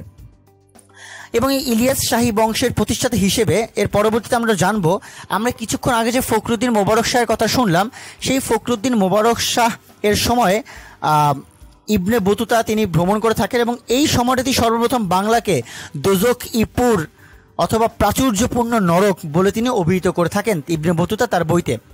আমরা আলাউদ্দিন হোসেন শাহের একটি অবস্থান দেখতে পাচ্ছি। আলাউদ্দিন হোসেন শাহ তিনি আসলে 1493 সাল থেকে 1519 সাল পর্যন্ত তিনি বাংলার স্বাধীন সুলতান হিসেবে অধিষ্ঠিত ছিলেন। এবং আলাউদ্দিন হোসেন শাহ ছিলেন হোসেন শাহী বংশের শ্রেষ্ঠ রাজা, এবং এই হোসেন শাহী বংশের প্রতিষ্ঠাতা ছিল শামসুদ্দিন ইলিয়াস শাহ। তিনি একই সাথে ছোট সোনা মসজিদের নির্মাতা ছিলেন, যে ছোট সোনা মসজিদটি চাঁপাইনবাবগঞ্জের শিবগঞ্জে অবস্থিত, যেটি আমরা একটু পরে দেখতে পাবো। এই ছোট সোনা মসজিদের নির্মাতাও একই সাথে ছিলেন আলাউদ্দিন হোসেন শাহ। এবং তিনি চট্টগ্রাম হতে আরাকানিদেরকে বিতাড়িত করে চট্টগ্রাম পুনরধিকার করেন তিনি। এবং এটিও আমাদের জানা দরকার, সেটি হচ্ছে বাংলায় বাংলা ভাষায় মহাভারতের যে মহাভারত নামক যে মহাকাব্যটি রয়েছে, সেই বাংলা ভাষায় মহাভারতের প্রথম অনুবাদ হয় আলাউদ্দিন হোসেন শাহের আমলে। এবং যিনি এর লেখক ছিলেন, তার নাম হচ্ছে কবীন্দ্র পরমেশ্বর। তিনি এই মহাভারতের অনুবাদটি করে থাকেন। এবং আলাউদ্দিন হোসেন শাহের একটি উপাধি রয়েছে, তাকে বলা হয় বাংলার আকবর। অর্থাৎ তার যে বিভিন্ন ধরনের উন্নয়নগুলো ছিল, সেই সাপেক্ষে তাকে এটি বলা হয়। এটিও জানা দরকার যে ইউসুফ জুলেখার রচনাকাল এবং পারস্যের কবি হাফিজকে আমন্ত্রণ, এই দুটি বিষয় ঘটে আসলে মূলত গিয়াসউদ্দিন আজম শাহ এর। আমরা সর্বশেষ যে নামটি দেখতে পাচ্ছি দাউদ খান কররানী। খুবই গুরুত্বপূর্ণ এই অর্থে, কারণ দাউদ খান কররানী তিনি ছিলেন 1572 থেকে 1576 সাল পর্যন্ত তিনি বাংলার ক্ষমতায় অধিষ্ঠিত ছিলেন, এবং 1572 থেকে 76 এই সময়টাতে দাউদ খান কররানী যেটি করেন, তিনি সম্রাট আকবরের শাসনামলে তিনি বাংলা জয় করেন। অর্থাৎ তিনি, দুঃখিত আমি একটু ভুল বলেছি, দাউদ খান কররানী যেই সময়টাতে ছিলেন তার আমলে সম্রাট আকবর বাংলা জয় করেন। অর্থাৎ প্রশ্নটি যদি এরকম হয় যে কোন সুলতানের আমলে সম্রাট আকবর বাংলা জয় করেন, সেটি হচ্ছে দাউদ খান কররানী। এবং এখানে একটি নাম নেই যেটি আমি একটু বলে নেই, শের শাহ, খুবই গুরুত্বপূর্ণ মুঘল আমলের ক্ষেত্রে, আমরা কিছুক্ষণ পরে তার নাম জানতে পারবো। তিনি কনৌজের যুদ্ধে দিল্লির সম্রাট হুমায়ুনকে পরাজিত করে দিল্লির সিংহাসন দখল করে থাকেন। আমরা এর পরবর্তীতে একটু জেনে নিব আমাদের বাংলায় স্বাধীন সুলতানি আমল যেটি রয়েছে সেই আমলে নির্মিত স্থাপত্য সম্পর্কে। আমরা দেখতে পাচ্ছি এখানে খুব গুরুত্বপূর্ণ কিছু স্থাপত্য রয়েছে। প্রথম যে স্থাপত্যটা রয়েছে ছোট সোনা মসজিদ, আমরা দেখতে পাচ্ছি এখানে সুলতানি আমলে নির্মিত স্থাপত্যের প্রথম স্থাপত্যটি ছোট সোনা মসজিদ, এবং এটি নির্মাণ করেছেন আলাউদ্দিন হোসেন শাহ। খুবই গুরুত্বপূর্ণ, আমরা একটু আগে জেনেছি, এবং এর অবস্থানটি একটু বলে দেই। ছোট সোনা মসজিদটি হচ্ছে চাঁপাইনবাবগঞ্জের শিবগঞ্জে অবস্থিত, এটা আমি কিছুক্ষণ আগে বলেছিলাম। আমরা দেখতে পাচ্ছি সুলতানি আমলে নির্মিত আরেকটি গুরুত্বপূর্ণ স্থাপত্য হচ্ছে 60 গম্বুজ মসজিদ। এটি খানজাহান আলী নির্মাণ করেন, এবং এটি আসলে বাগেরহাটে অবস্থিত। এটি হচ্ছে সুলতানি আমলে নির্মিত একটি অন্যতম স্থাপত্য আমরা এখানে দেখতে পাচ্ছি। 60 গম্বুজ মসজিদ নিয়ে অনেক সময় প্রশ্ন এসেছে, 60 গম্বুজ মসজিদের উপর আসলে উপরে যে গম্বুজ কয়টি, এটি আসলে সর্বমোট 81টি গম্বুজ এখানে অবস্থিত, 77টি ছোট গম্বুজ এবং 4টি বড় গম্বুজ এই সম্মিলন করে। আমরা এখানে দেখতে পাচ্ছি বাঘা মসজিদ, এটি আরেকটি গুরুত্বপূর্ণ স্থাপত্য। এই বাঘা মসজিদটি নির্মাণ করেন নাসিরউদ্দিন নুসরাত শাহ, এবং এই বাঘা মসজিদটি অবস্থিত রাজশাহীর বাঘা অঞ্চলে। আমরা এরপর দেখতে পাচ্ছি কুতুব মিনার, এটি হচ্ছে ভারতের দিল্লিতে অবস্থিত, এবং এই কুতুব মিনারটি যিনি স্থাপনা করেন খুব অনেকেই তার নাম জানেন, তিনি হচ্ছেন কুতুবউদ্দিন আইবেক। এখানে লেখাও রয়েছে কুতুবউদ্দিন আইবেক, তিনি কুতুব মিনার প্রতিষ্ঠিত করেন। আমরা দেখতে পাচ্ছি বড় সোনা মসজিদ, এটি স্থাপত্য যিনি করেন তিনি হচ্ছেন নাসিরউদ্দিন নুসরাত শাহ, এবং এই বড় সোনা মসজিদ এটিও ভারতে অবস্থিত, ভারতের গৌড় অঞ্চলে এই স্থাপত্যটি অবস্থিত। আমরা দেখতে পেলাম যে সুলতানি আমলে নির্মিত স্থাপত্যের মধ্যে কোন কোন বিষয়গুলো রয়েছে। আমরা এর পরবর্তীতে একটু দেখে নিব যে আমাদের পূর্ববর্তী বছরের প্রশ্ন, অর্থাৎ আমরা আমাদের লেকচারের একেবারে শেষ পর্যায়ে চলে এসেছি। আমরা দেখে নিলাম কিভাবে করে বাংলার স্বাধীন সুলতানি যুগগুলো রয়েছে সেই বিষয়গুলো নিয়ে সামগ্রিক আলোচনাটি আমরা কিভাবে সম্পন্ন করলাম। আমরা এখানে দেখতে পাচ্ছি প্রথম যে প্রশ্নটি, অর্থাৎ আমাদের এই সম্পূর্ণ লেকচার কেন্দ্রিক যে সকল প্রশ্নগুলো আগের পরীক্ষাগুলোতে চলে এসেছে সেই সকল প্রশ্নের উত্তরগুলো আমরা এখানে একটু দেওয়ার চেষ্টা করব। আমরা প্রথমে যে দেখতে পাচ্ছি বাংলার প্রাচীনতম বন্দরের নাম কি, এটি কিনা ঢাকা ইউনিভার্সিটি ডি ইউনিট 2018 সালের প্রশ্ন চলে এসেছে, এবং উত্তরটি হচ্ছে বাংলার প্রাচীনতম বন্দর হচ্ছে তাম্রলিপি। এখানে অপশন ছিল তাম্রলিপি, গঙ্গারিডাই, চন্দ্রকেতুগার, সমন্দর। উত্তরটি হবে তাম্রলিপি, এটি হচ্ছে বাংলার প্রাচীনতম বন্দর। মাৎস্যন্যায় বাংলার কোন সময়কে নির্দেশ করে, খুবই গুরুত্বপূর্ণ প্রশ্ন, এবং এটি ঢাকা ইউনিভার্সিটির ডি ইউনিট 2008 এসেছে, জগন্নাথ ইউনিভার্সিটির বি ইউনিটে 2010 এসেছে, জাহাঙ্গীরনগর বিশ্ববিদ্যালয়ের সি ইউনিটে 2013 সালে এসেছে, এবং এই উত্তরটি হবে মাৎস্যন্যায় বাংলার যে সময়টাকে নির্দেশ করে সেটা হচ্ছে 7ম থেকে 8ম শতক, অর্থাৎ 701 থেকে 800 পর্যন্ত যে শতকটি রয়েছে, বা আমরা যেটাকে 8ম শতক বললেই 701 থেকে 799 বোঝা যায়, সেই সময়টি ছিল মাৎস্যন্যায়। আমি একটু বলে নেই, মাৎস্যন্যায়ের পরবর্তীতেই পালরা ক্ষমতায় আসে, এবং মাৎস্যন্যায় হচ্ছে এটি অরাজক অবস্থা। মাৎস্যন্যায় কেন বলা হয়, কারণটি হচ্ছে মাৎস্যন্যায় শব্দটা হচ্ছে মাছের নীতি। বড় মাছ যেভাবে ছোট মাছকে খেয়ে ফেলে, ঠিক তেমনি ধনীরা গরিবদের উপরে এক ধরনের অত্যাচার ওই সময় করছিল, এবং যখন কোনো ধরনের নিয়ন্ত্রণ কারোর কাছে ছিল না, এক ধরনের অন্ধকার অবস্থা ছিল, এই কারণে ওই সময়টাকে বলা হয় মাৎস্যন্যায়, এবং যেটি কিনা 7ম থেকে 8ম শতকে ছিল। এবং এই মাৎস্যন্যায়ের অবসান ঘটিয়েই পাল বংশের যারা রয়েছেন তারা পাল বংশে বা পাল বংশের প্রতিষ্ঠাতা গোপাল তিনি ক্ষমতায় আসেন। পরের প্রশ্নটা আমরা দেখি, বাংলার প্রাচীন নগর কর্ণসুবর্ণ কোথায় অবস্থিত? এটি খুবই গুরুত্বপূর্ণ। ঢাকা ইউনিভার্সিটির 2017 সালের বি ইউনিটে এবং জাহাঙ্গীর ইউনিভার্সিটি 2014 সালের সি ইউনিটে এটি চলে এসেছে, এবং এই বাংলার প্রাচীন নগর কর্ণসুবর্ণ এটি অবস্থিত হচ্ছে মুর্শিদাবাদে এটি অবস্থিত, এবং এটিও খুবই গুরুত্বপূর্ণ। এর পরবর্তীতে আমরা দেখতে পাচ্ছি বাংলার প্রথম স্বাধীন সুলতানকে, এটিও খুবই গুরুত্বপূর্ণ। ঢাকা ইউনিভার্সিটিতে 2বার এসেছে এটি, 2015 সালে এবং 2017 সালে। বাংলার প্রথম স্বাধীন সুলতান তার নাম হচ্ছে ফখরুদ্দিন মোবারক শাহ। আপনারা খেয়াল করে বুঝতে পারবেন আমি কিন্তু এখানে একটা কনফিউশন ক্লিয়ার করে ফেলেছি যে বাংলার প্রথম স্বাধীন সুলতান এবং দিল্লি সালতানাতের প্রতিষ্ঠাতা দুটি আলাদা। দিল্লি সালতানাতের প্রতিষ্ঠাতা কুতুবউদ্দিন আইবেক এবং বাংলার প্রথম স্বাধীন সুলতান হচ্ছে ফখরুদ্দিন মোবারক শাহ। আমরা এর পরবর্তী দেখতে পাচ্ছি ফা হিয়েন কার সময় বাংলায় আসেন। এটি ঢাকা ইউনিভার্সিটি, এটি খুবই গুরুত্বপূর্ণ, 2বার এসেছে এটি।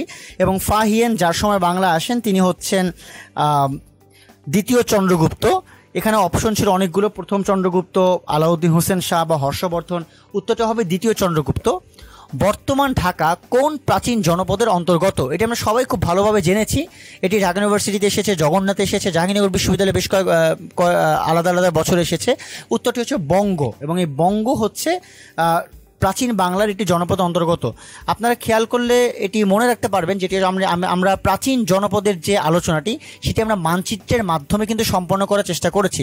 সুতরাং প্রাচীন জনপদের আলোচনাটা কিন্তু আপনারা চেষ্টা করবেন মানচিত্র দেখে অধ্যয়ন করে নেওয়ার। আমরা দেখতে পাচ্ছি ইবনে বতুতা কার শাসনামলে বাংলা সফর করেন?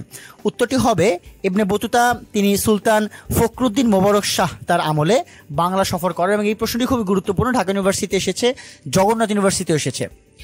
আনন্দ বিহার কোথায় অবস্থিত? এটি খুবই গুরুত্বপূর্ণ। উত্তরটি হচ্ছে কুমিল্লাতে। আনন্দ বিহার অবস্থিত কুমিল্লাতে। আনন্দ বিহার এবং ভাসু বিহার কিন্তু এক নয়, দুটি বিহার কিন্তু আলাদা। একটি কুমিল্লাতে, অপরটি বগুড়াতে। এটি ঢাকা ইউনিভার্সিটিতে এসেছে, জাহাঙ্গীরনগর বিশ্ববিদ্যালয়তে এসেছে। এবং সর্বশেষে আমরা আরেকটি প্রশ্ন দেখতে পাচ্ছি যে সুলতানি আমলে বাংলার রাজধানীর নাম কি ছিল? উত্তরটি হচ্ছে সুলতানি আমলে বাংলার রাজধানীর নাম ছিল গৌড়, এবং এটিও জগন্নাথ বিশ্ববিদ্যালয়ে এসেছে। এই ছিল মোটামুটি প্রাচীন যুগ বা প্রাচীন কাল থেকে শুরু করে আমাদের উপমহাদেশে মুসলিম যুগ পর্যন্ত যে আলোচনা, সেই আলোচনা কেন্দ্রিক ব্যাখ্যা। আমরা চেষ্টা করেছি যতটুকু সম্ভব যে স্লাইডগুলো রয়েছে সেগুলোকে বোঝার, এবং তার পাশাপাশি অন্য যে তথ্যগুলো রয়েছে সেই তথ্যগুলোকে অবগত করে ফেলার। আমরা প্রাচীন যুগ কেন্দ্রিক আরও অন্য লেকচারগুলো আমরা সামনে পাবো, অর্থাৎ উপমহাদেশে মুসলিম শাসন পরবর্তী সময়টা আসলে কেমন ছিল সেই পরবর্তী সময় নিয়ে আমাদের আলোচনা সামনে হবে। আশা করি আপনারা অবশ্যই কানেক্টেড থাকবেন, এবং এতক্ষণ আজকের লেকচারটি উপভোগ করার জন্য সবাইকে ধন্যবাদ। এবং আশা করি আপনাদের সাথে পরবর্তী লেকচারগুলোতে আবার দেখা হবে। ততক্ষণ পর্যন্ত মনোযোগ সহকারে পড়াশোনা করবেন, এবং প্রত্যেকটি জনপদ ভিত্তিক থেকে শুরু করে বাংলাদেশ বিষয়াবলীর অন্যান্য আলোচনা মানচিত্র দেখে করার চেষ্টা করবেন, যাতে কিনা পড়াশোনাগুলো ভিজুয়ালাইজ থাকে নিজের কাছে। সবাইকে অসংখ্য ধন্যবাদ জানাচ্ছি। ইনশাআল্লাহ পরের লেকচারে আপনাদের সবার সাথে দেখা হবে। ততদিন পর্যন্ত ভালো থাকবেন, সুস্থ থাকবেন, 10 মিনিট স্কুলের সাথেই থাকবেন। সবাইকে ধন্যবাদ।